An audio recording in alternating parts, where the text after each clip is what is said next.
Lagi tayong politika. Siraan mo na banatan dito po.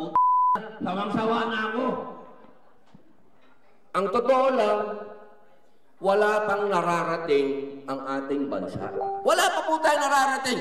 Lahat tayo utang. Huwag na tayong magsisihan kasi ganito, kasalanan ni ganito. Ganito, kasalanan ni Pangulong ganito. Allahu Akbar. Alam nyo, mga kapatid, ang utang po natin ngayon, lagpas na sa liig natin. Yun ang problema Totoo naman. Nangungutang. Diba?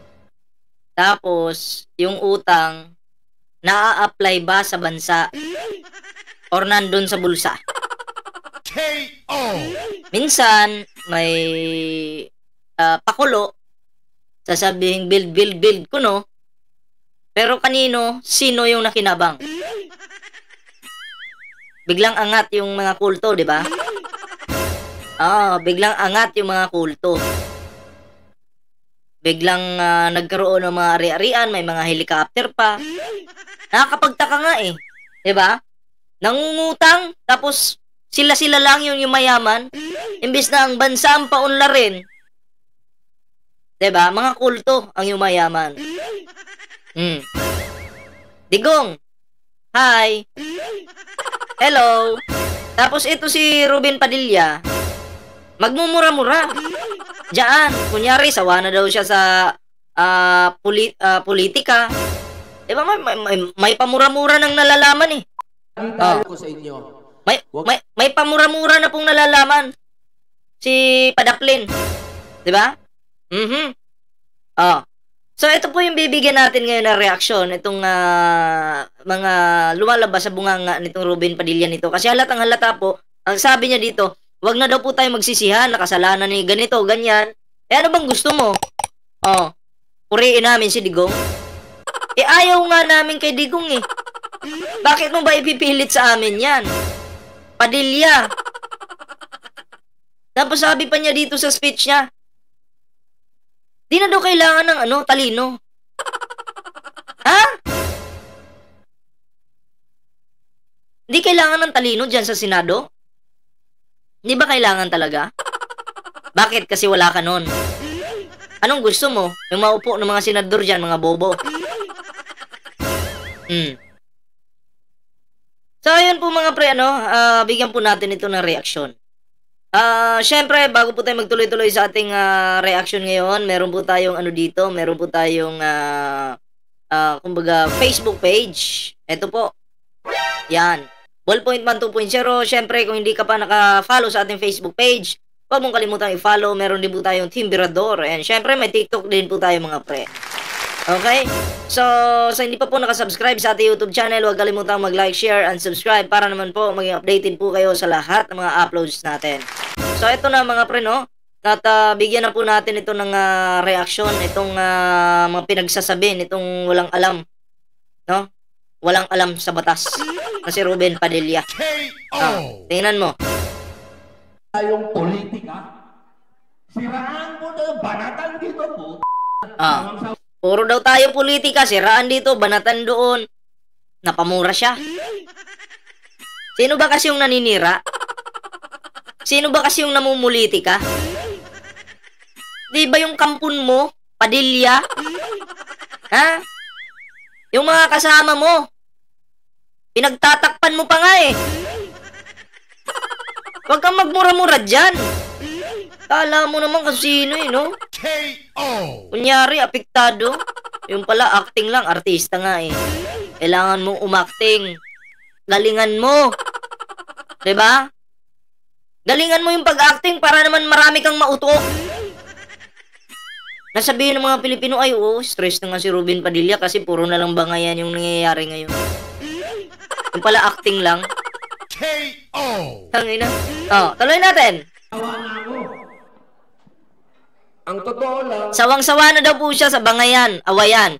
Pagsabihan mo yung mga Duterte. Pagsabihan mo yung kampo ng demonyo na sinasamahan mo. Sawa ka na pala Diba? Ganun lang po kasimple. Wag mong wag mong konsintihin. kausapin mo, sabihin mo, ay, pwede bang tigil niyo muna yung paninira sa mga Marcos kasi yung mga Marcos mababait yan eh. Matitino yung mga yan. Huwag niyo namang sirain ang sirain. 'Di ba? O kung kayo ang tingin niyo sa sarili niyo mura na magmanablahay og naong, kamo na lang. Sabihin mong gano'n, Ruben Padilla. Kasi sawa ka na, 'di ba? Ay di gawan mo ng diskarte. Gawan mo ng diskarte para matigil na yung mga bangayan na yan. 'Di ba? Huwag kang mag-aisig pa-atik diya. KO. Drama ka pa eh. Wala pang nararating ang ating bansa. Wala pa po tayo nararating. Wala pa talaga kasi sa panahon ni Gloria bumagsak yung ating bansa. Then pagpasok ni Pinoy, unti-unti sana tayo nag-improve. Pagpasok ni Digong, lalong bumagsak yung bansa. Anong mararating natin dyan? Naging dugyot yung Pilipinas pagpasok ni Digong. Oh. Ngayon, yung gusot ni Digong, mga problema ni Digong, ang Pangulong Bongbong Marcos yung nagre-repair ngayon. 'Di ba? Nasa proseso pa lang tayo ng pagpapagaling. Kasi sugatan yung ating bansa, may sugat, pinapagaling pa. Kasi yung namumuno noon, walang pakialam sa sugat. Siya pa nga mismo yung sumusugat eh. Palala yung sugat, di niya ginagamot. O ang nagagamot ngayon, yung Pangulong Bongbong Marcos. Ando na tayo sa proseso ng pagpapagaling. Kaya yung 6 years ni Pangulo, kulang pa po yan. Kulang na kulang. 'Di ba? Sinong sisisihin natin? Padilla?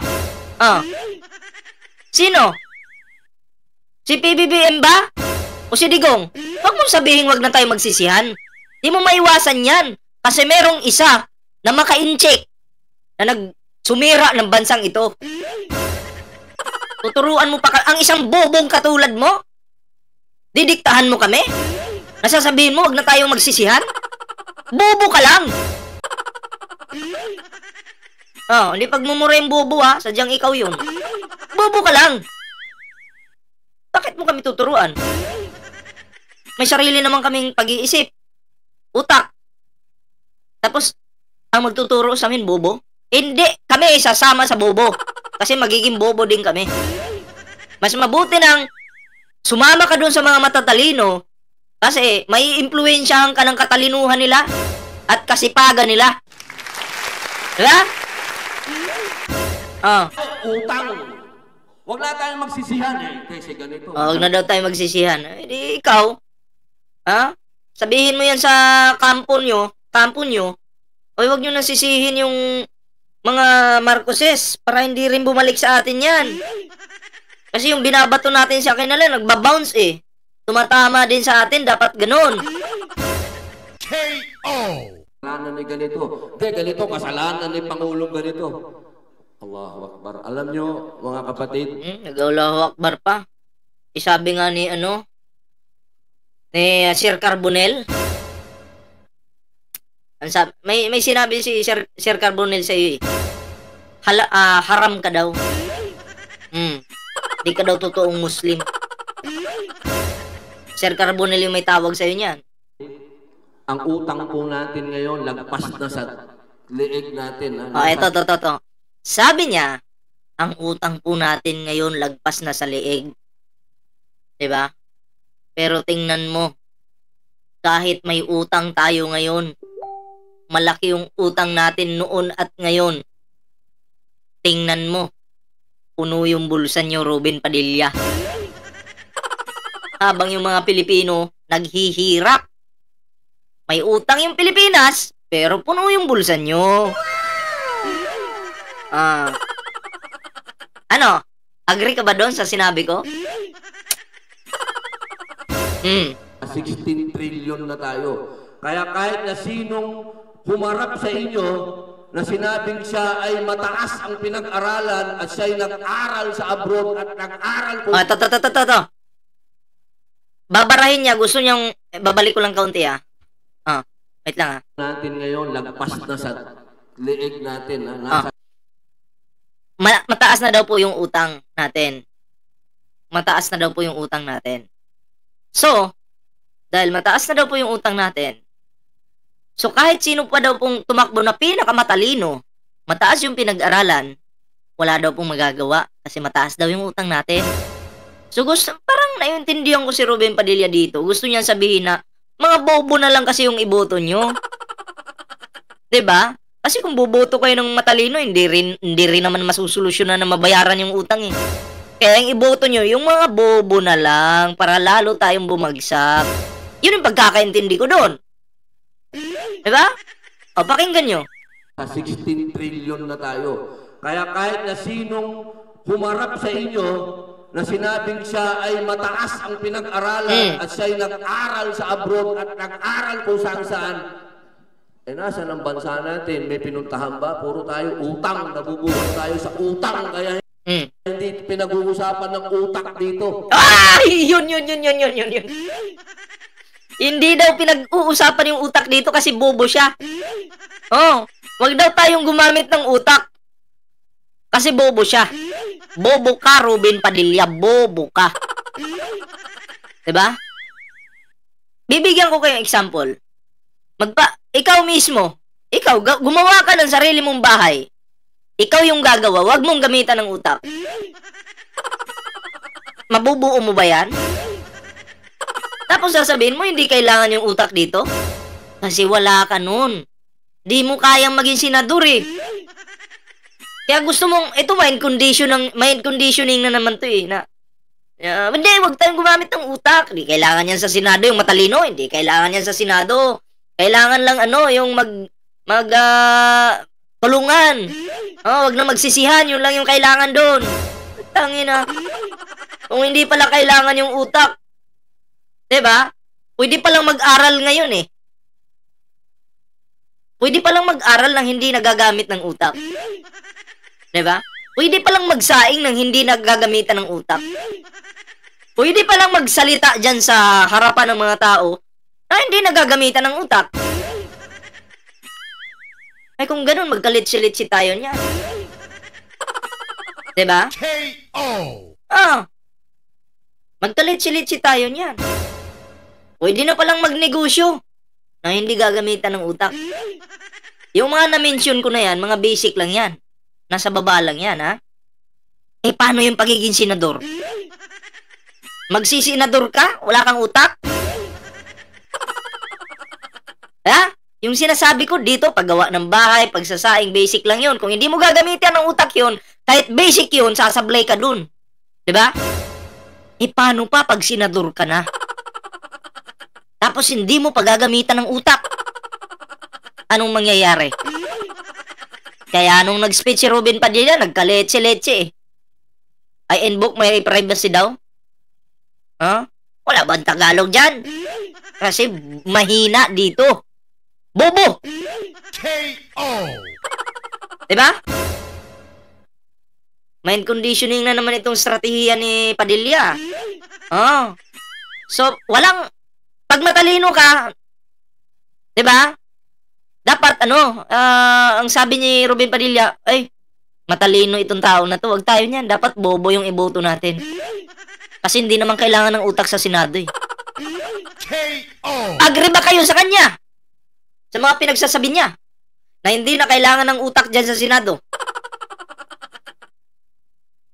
Eto. Utang, nabubuhay tayo sa utang, kaya hindi pinag-uusapan ng utak dito. Hindi pinag-uusapan na yung utak dito. Ano dapat yung pag-usapan? Ano?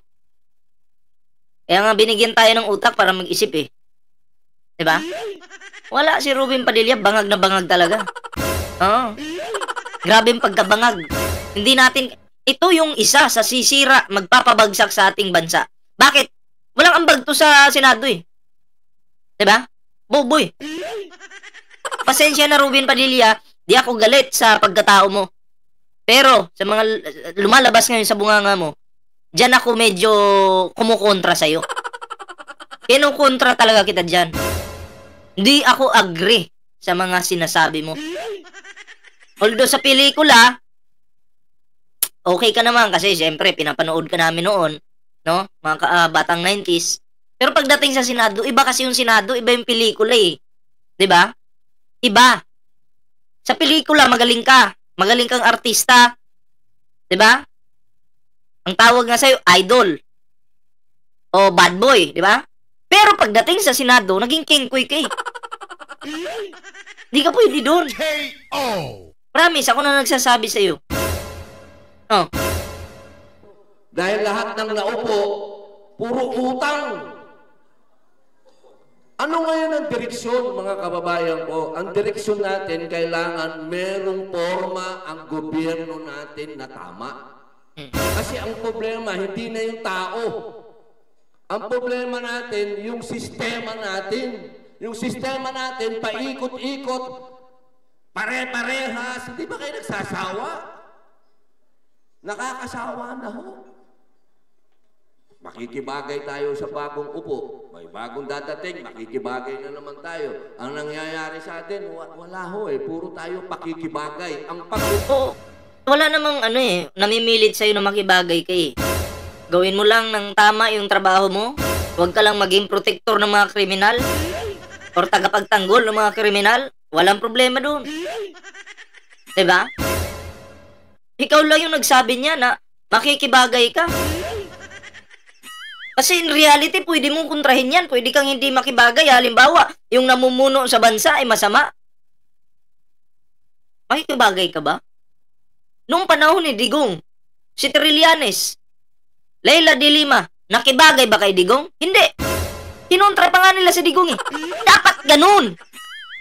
Kasi mali naman talaga yung ginawa ni Digong noon. Patayan eh. Diba? Tapos ngayon, plastic ka. Plastic kayo ni Digong. Plastic kayo ni Digong, Ruben Padilla. Pakinggan po natin ito. Yung kaplastikan ni Digong at Ruben Padilla. May papakita po ako sa inyo. Ito po. Isang video.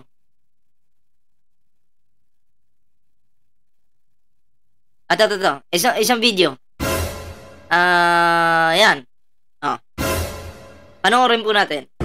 Sir, may mga nagsasabi po na parang medyo opposition daw yung Duterte family nga po sa administrate. Sir, do you see it that way po na parang opposition? sa huli naming pagsasama ni Mayor, napakaganda ng sinabi niya kay Pangulong Bongbong Marcos. So, hindi ko napakaganda ng sinabi. Pangulong Bongbong Marcos. Tapos? Classify na oposisyon kami doon sa huling pahayag ni dating Pangulong Rodrigo Roa Duterte nung nagkaroon kami ng huling General Convention. Kasi ang ganda ng sinabi niya. Ano po yun, sir? Una, sinabi niya, hindi korap si Bongbong. Palagay ko, wala nang gaganda pa doon. Ano yun? Di ba ka-plastikan? Nakikibagay kayo kahit masama yung loob nyo? Anong tawag doon? Ka-plastikan. Di ba? Ang tanong ko nga dito, bakit sasama yung loob ng mga to? Maganda naman yung ginagawa ng ating Pangulo. Diba? Maganda yung ginagawa ng ating Pangulo para sa bansa. Tapos ngayon, mabubuisit kayo? Diba? Dito, at least pinakita ko lang sa inyo kung gaano ka-plastic si Digong at Ruben Padilla. Kasi noon, okay naman si Digong kay PBBM nung nagsasama sila ni Sara Duterte. Ang nakakapagtaka, nung nanalo na si PBBM, bigla silang nagkaroon ng PDEA leaks na gumagamit ko na si PBBM, bangag ko na si PBBM. Biglang may paninira. Kung noon pa lang pala, bangag si PBBM, na tumatakbo pa lang, alam mo naman pala yung may background na gano'n ng Pangulo, ayon sa'yo, dapat noon pa lang kinontra mo na. Pero bakit tahimik ka? Ayun yung tanong eh. Kasi ang plano, ganito. Mauupo muna si PBBM, tapos si Sara Duterte, after 2 years, sisiraan na nila yung Pangulo. Para ang papalit na maging presidente ng Pilipinas, si Sara Duterte. Ganon. Pero mukhang tagilid. Tagilid KO. Tagilid. Sige, tuloy tayo dito. Ang gobyerno ay hindi pakikibagay. Tandaan niyo yan. ang gobyerno ay isang direksyon na kailangan sumunod tayong lahat. Kapag hindi tayo sumunod, eto tayo. Oh, yun. Tama ka naman doon. Dapat talaga, kahit sinong maupo, susunod tayong lahat. Gobyerno ni Pinoy, PBBM administration, dapat sumunod tayo. Kaso hindi kayo sumusunod. Ikaw na mismo yung nagsabi niyan, pero hindi kayo sumusunod. Ikaw mismo yung sumira sa mga pinagsasabay mo dyan. Kahit yung team nyo ganun din. 'Di ba? Ang tanong dito, sumunod ba kayo sa mga plano ng administrasyon na to? Kasi yung plano ng administrasyon na to, kabutihan para sa lahat. 'Di ba? Kabutihan para sa lahat. Ang tanong, sumunod ba kayo? Yun yung tanong eh. KO. Eto ho tayo, baon sa utang. Baka akala nyo, Okay lang, baon sa utang yung Pilipinas, Ruben Padilla, walang problema. Mayaman ka naman eh. Yun na nga eh, yung problema eh, baon tayo sa utang tapos puno yung bulsa nyo. Okay lang yun. Okay lang, maghirap kami, Ruben Padilla. Basta ikaw nilagay namin dyan bilang isang senador. At least, nung naging senador ka, medyo, 'di ba? Puno na yung bulsa. Oh, pero baon sa utang yung Pilipinas. Okay lang yan, masaya kami para sa'yo. Masaya kami para sa'yo, Ruben Padilla. Kahit sabihin natin wala kang nagagawa dyan sa Senado, naging kengkoy ka lang dyan, okay lang. KO. Basta masaya kami para sa'yo na nagkaroon tayo ng isang senador na kengkoy dyan sa Senado. Diba? Tiis-tiis lang po tayo mga kapwa ko Pilipino. Oo. Ang masaya tayo para kay Ruben Padilla ha. Masaya po tayo. Naghihirap yung bansa, maraming gutom. Lalo na sa panahon ni Digong, pero sila, ganun, 'di ba? Mayaman naman sila eh. Yun ang importante. ang buhay nating lahat, nare-restaurant tayo. Yun na nga eh. Kayo, pare-restaurant kayo. Diba? May mga Pilipino dyan na minsan, isang beses lang kumain sa isang araw. Gusto mo, i-flex ko pa dito kung saan kayo kumakain, Ruben Padilla. I-flex ko ba? Yung mga ulam ninyo, yung mga kinakain ninyo, gusto ko i-flex ko dito. Sabihin mo lang, next content ko yan. Po tayo, ang ekonomiya natin, utang ha. Kaya ho, pag kami lumalabas sa inyo, lumalapit sa inyo mga taga-gobyerno, mga naka-Amerikana, huwag kayong masyadong bumilib. Pahambol. Election na kasi, kailangan yung mga kasamahan niya manalo. Kasi lahat tayo utang. So ano ang solusyon? Ang solusyon ho, gumaya tayo sa mga bansang kapitbahay natin. Ano? In China?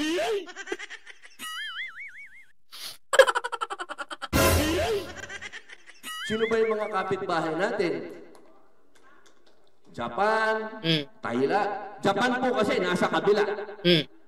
Tayo na Southeast Asia tayo.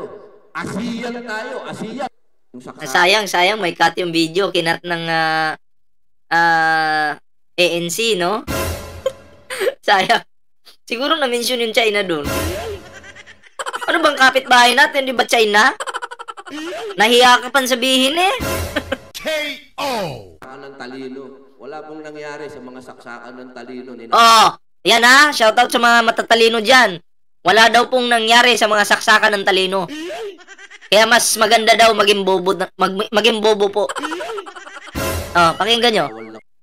Yung saksakan ng talino. Wala pong nangyari sa mga saksakan ng talino. Ninakawal lang tayo lahat. Wala pong nangyari sa mga saksakan ng talino. Ninakawan lang po tayong lahat. Kaya ang iboto po ninyo, yung mga bobo daw po, kasi hindi daw po yan magnanakaw. Oo, yung mga bobo. Kaya si Digong, dahil bobo naman si Digong, tingnan mo si Digong, nakakulambo lang yan. Nakakulambo, tapos manghihiram lang po yan ng sasakyang pang kalawakan kay Kibuloy. Diba? Ang tanong dito, kay Kibuloy nga ba yun? Nakulambo lang si Digong. Yung cake niya, kanin lang. Ba? Oh? Dahil sa sobrang bobo ni Digong, kanin yung ginawang cake. Diba? Kaya ang hirap ngayon, mahirap po ngayon si Digong talaga. Maghihirap po talaga si Digong ngayon. Huwag daw po kayong bumoto sa mga matatalino. Diba? Ang grupo daw nila ng mga bobo yung iboto. Ganon.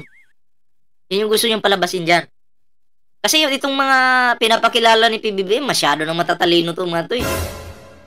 Kasi pag matalino daw, magnanakaw.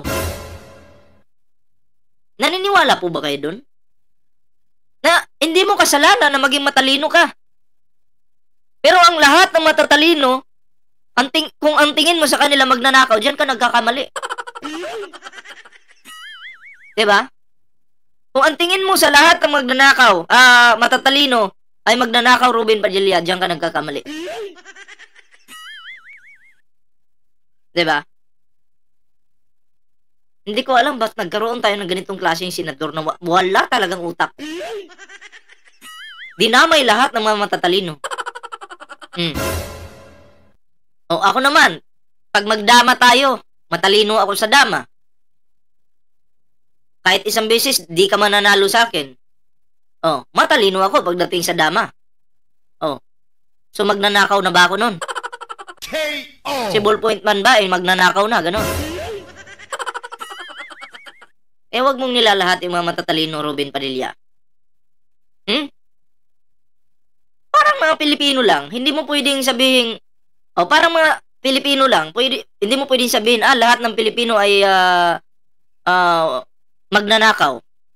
Hindi lahat ng Pilipino ay magnanakaw. Lahat ng Pilipino ay masasama. Hindi mo pwedeng ganunin. Kasi hindi po lahat ng Pilipino ganun. Tandaan po natin, may Pilipinong masama, merong hindi. May Pilipinong magnanakaw, merong hindi. Diba? Sa mga inchik, ganun din. Hindi mo pwedeng sabihin, lahat ng mga inchik, mga illegal yan. Hindi mo pwedeng sabihin ganun. Kasi may mga inchik na pumapasok ng legal dito sa ating bansa, meron ding illegal. Nagdinegosyo ng illegal, meron ding negosyong legal. Kaya hindi mo pwedeng lahatin yung mga yan. Diba? Ganun din sa matatalino. Hindi mo pwedeng lahatin na sabihin mong magnanakaw. Diba? Paano kami maniniwala sa'yo? Sa isang katulad mo kung ganyan ka magsalita. Diba? Ang kailangan po natin, may common sense. May common sense ka ba? Na naiintindihan na ang kailangan ng bansa, negosyo, puhunan, trabaho, hindi ayuda. Yun. Nagparinig kay Pangulong Bongbong Marcos. Negosyo, puhunan, trabaho, hindi ayuda. Pero sa panahon ni Digong, may trabaho nga. Nung nakaupo pa si Pinoy, may trabaho pa yung mga Pilipino. Pag upo ni Digong, imbis na madagdagan yung magtatrabaho, marami pong natanggal sa trabaho dahil sa COVID. Nagtanggalan dahil sa COVID. Bukod pa doon, ABS-CBN po, tinanggalan ng prangkisa at maraming nawala ng trabaho dahil kay Digong. Paano yun? Mukhang si Digong yung tinatamaan dyan sa mga pinagsasabi mo KO. Paano na yun, Padilla? May trabaho ba sa panahon ni Digong? Wala. Dami niyang tinanggalan ng hanap buhay. Daming nagutom. Wait lang po, may ads lang.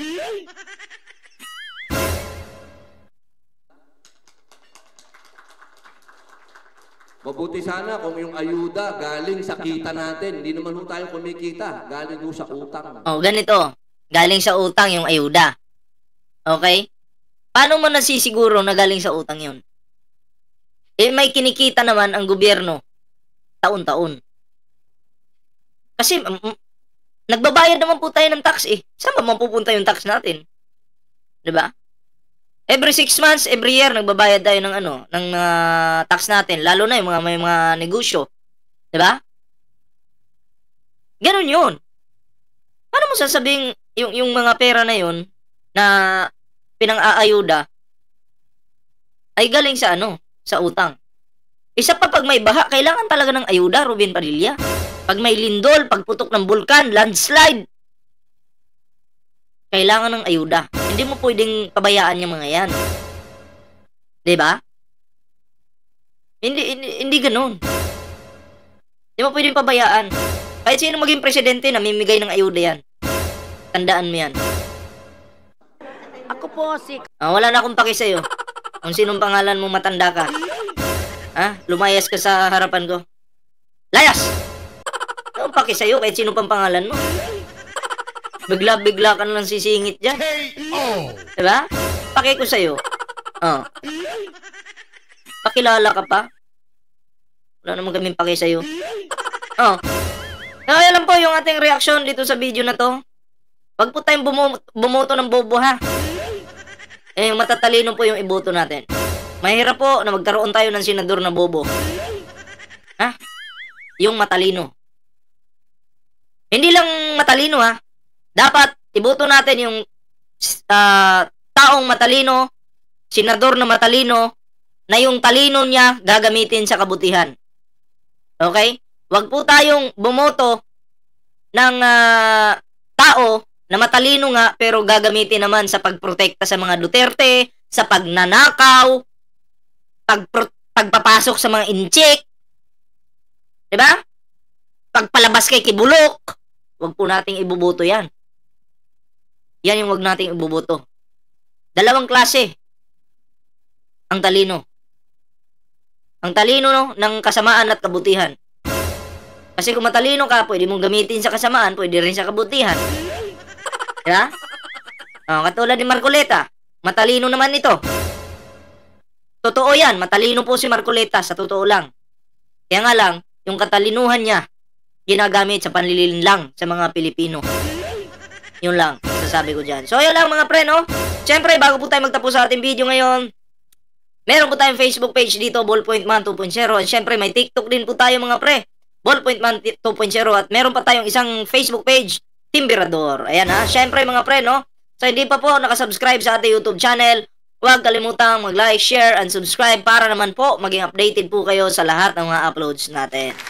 Ayan ha. So, abang-abangan nyo po kasi piplex ko po dito sa mga susunod na mga buwan yung mga iboboto ko. Okay? Ililista ko po yan kung sino yung talagang iboboto ko. Para at least makakuha din kayo ng idea. Kanya-kanya naman tayo ng iboboto. Malay mo, yung gusto ko, yung iboboto ko, magustuhan nyo rin. Okay, pero straight tayo, PDP laban, wag natin iboto yan. Ibao natin sa basurahan yan. So, yun lang mga pre, wag nyo kalimutang i-share ang video na to. Kita-kits po tayo sa susunod na video.